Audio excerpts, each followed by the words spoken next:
Hey everyone, this is part two of my what is going to be a video series on the perception problem regarding blacks in tech. As I said in my first video, and I've said before, different ways, there are many blacks in tech, but the media, largely white and some black, don't see us. But I want to drill down to an annoying pet peeve, and that is that whites in tech, when they wanted to show that they were hip in the recent past, would lean not on a black person in tech, but in advancing the idea that there are no blacks in tech, would bring in a rapper, a hip hopper. MC Hammer is the most famous example. And MC Hammer is a friend, but the bottom line is he has been used in that way. And it wasn't that MC Hammer didn't have great ideas, like, for example, Dance Jam that didn't take off and others he was involved in.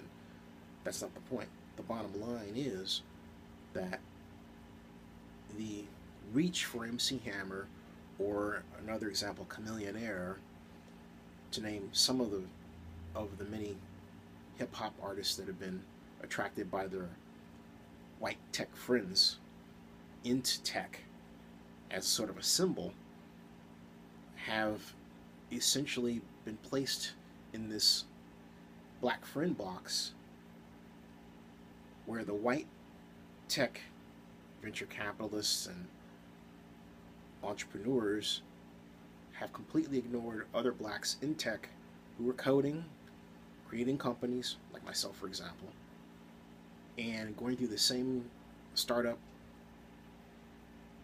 birth, life, death phase that they went through. So that activity has perpetuated the problem. Let me give you another example. Mitch Kapor, the founder of Lotus. I met Mitch 2 years ago through a person I know, Eric, who's a black venture capitalist, and we met at a screening of the movie 12 Years a Slave, and I talked to him about both my companies, Sports Business Simulations, which I'm trying to revive. Well, it's actually still in existence, but I'm trying to rebuild the game part of it. And then, of course, Zenny 62 Media.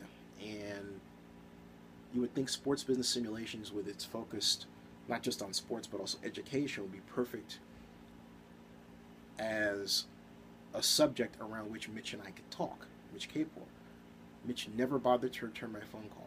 Meanwhile, later, Mitch is involved in this effort to attract people of color to tech.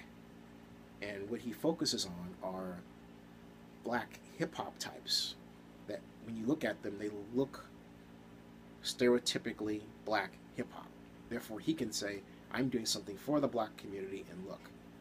As opposed to looking at a tech person who happens to be black and saying, hey, I met this guy through another guy that I know who's black. Let me reach out to him and see what kind of product he's built and what he's doing. See what I'm getting at? It's image, which has nothing to do with the reality of the fact that there are many blacks in tech. And I'm using myself as an example.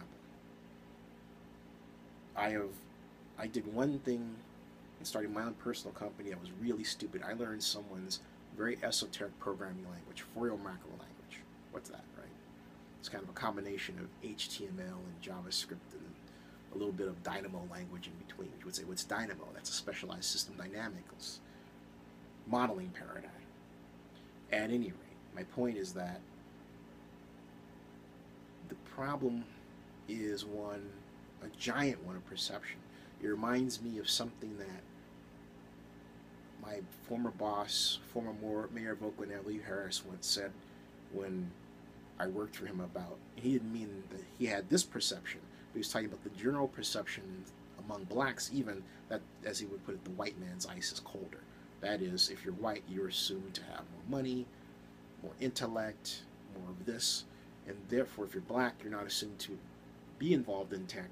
And if someone says, hey, this black person's involved in tech, be they black or white, or particularly in the media, they will ignore that person because they don't subconsciously believe it. It's a huge problem. So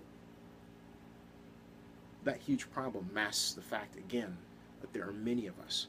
I'll give you another example. About 3 years ago, I was on a flight boarded a flight from Atlanta to Chicago.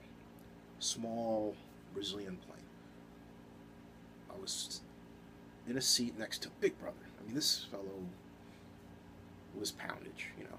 And I thought I was in a little sliver of space, and I thought, well, I could move. I thought that's not fair to him.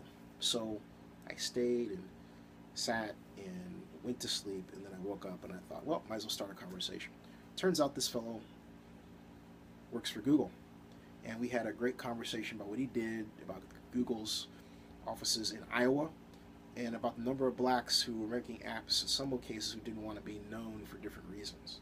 It was a really eye-opening conversation, but if I showed you that fellow, the last thing you would think, because of our perceptions, even affected myself, that this person was involved in tech. You see what I'm getting at? And yet, it's folks like that who should be on television, but who would be routinely ignored by someone white or Asian in tech. Except that he got hired by Google. So someone out there knows he's good, which is, I think, a huge statement for Google, right? But again, that comment I just made underscores the point. It's a media perception that's advanced more by the media, consumed by other people in society, and then advanced as the truth. The truth is, there are a lot of blacks in tech. The sad fact is, we tend to ignore us.